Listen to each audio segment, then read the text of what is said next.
Thank you. Oh, look, I'm live. My son. Yeah, the sun's here. So, good morning. My son. Grand Rising. Good day. Happy Wednesday. Happy Good Mercury Day. Morning.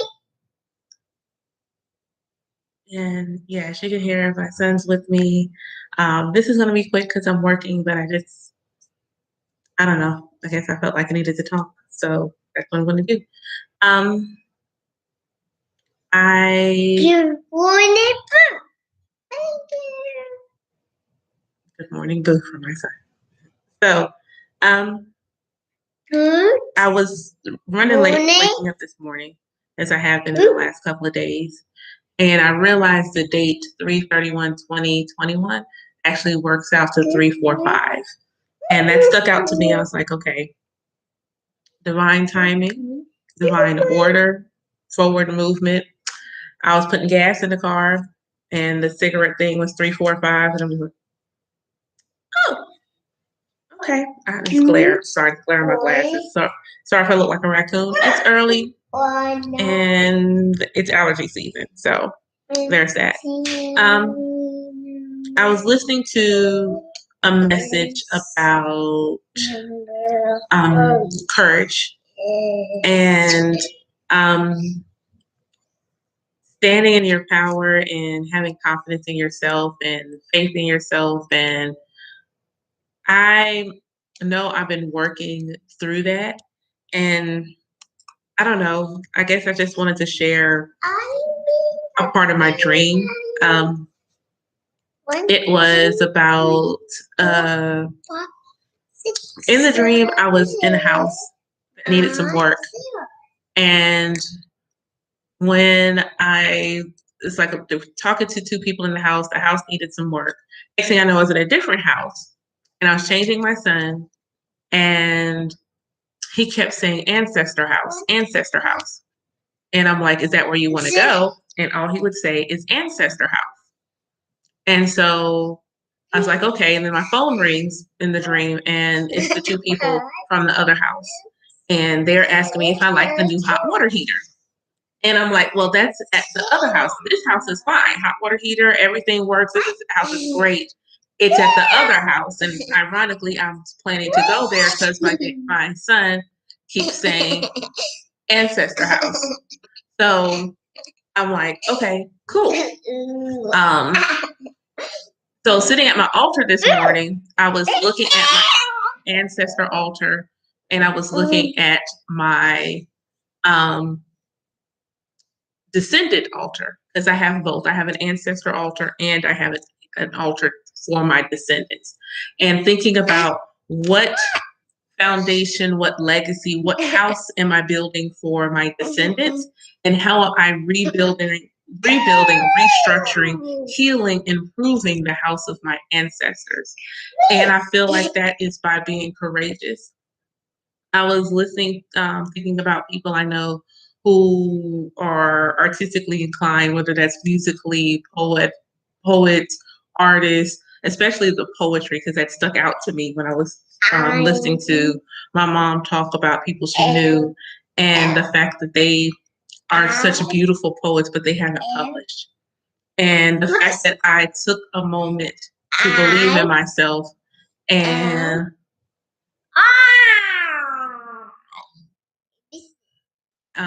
and published my first book last winter with my poetry that initially I didn't feel confident in.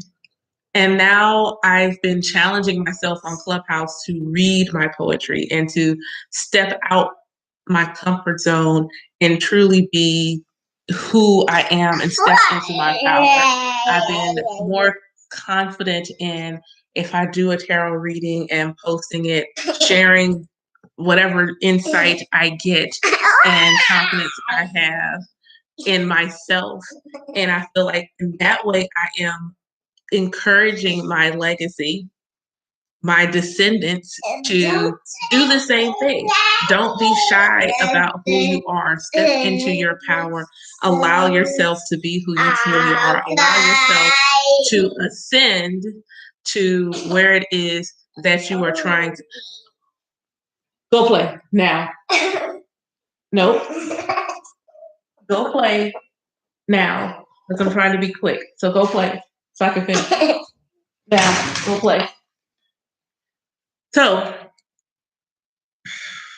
multitasking. Yeah, that's what I was thinking about this morning is how can I continue to do that? How can I continue to release what no longer serves me, what no longer feels good, what no longer is for my highest purpose? What is it that I am doing as a future ancestor? Because that's what we all are. All of us living are future ancestors. So what kind of seeds are we planting? What legacy are we living? How are we allowing ourselves to be put in the best position for elevation so that when our descendants call upon us, we are healed and strong enough to give them the messages, the healing, the guidance, the direction that they need to continue to further our legacy and further our lineage so that when we come back as our descendants, we don't have to relive the lessons from this life. How can we go ahead and learn these lessons and learn this wisdom and learn this guidance now? And that is releasing expectation. You don't know what your legacy is supposed to look like. I can't sit and wonder if I'm supposed to ever have thousands of YouTube followers. That might not be what I need in order to carry out my mission in this life. All I need to do is act on where my intuition is leading me, where I feel called, and where I am being directed. So that's all I'm doing. So for me, I've been hosting a goddess gathering for a while. I've been feeling called to redo it, feeling called to make it even more with intention. And so and for some reason, I'm feeling like it's not going to be a goddess gathering by itself when I'm all said and done. I feel like it's going to be a divine gathering and it's going to be both men and women.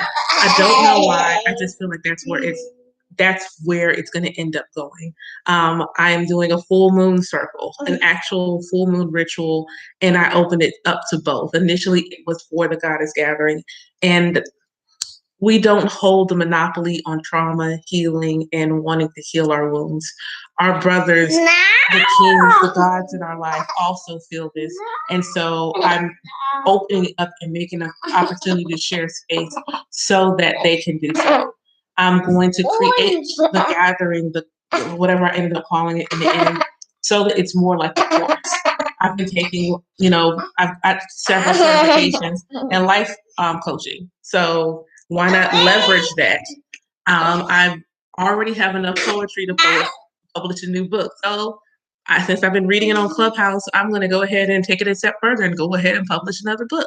I am doing anything I possibly can to not limit myself and not put myself in a box and not allow myself to feel small like I felt so many years ago. Last night, I was like, I slept on myself for so many years.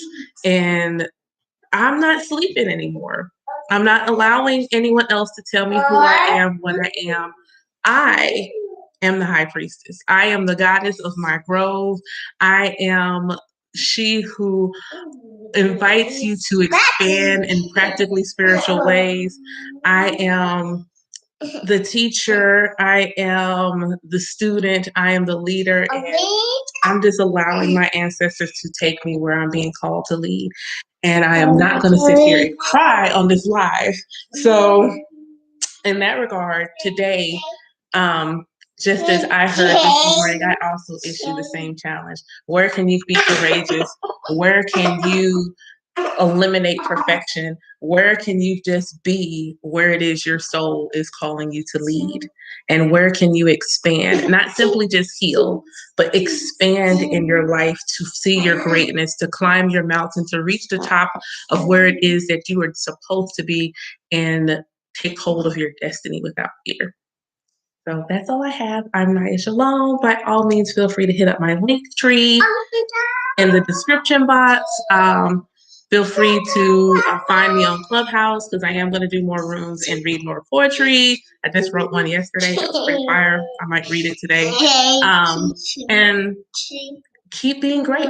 And thank you so much for sharing space in my garden. Have a beautiful nursery day. Bye.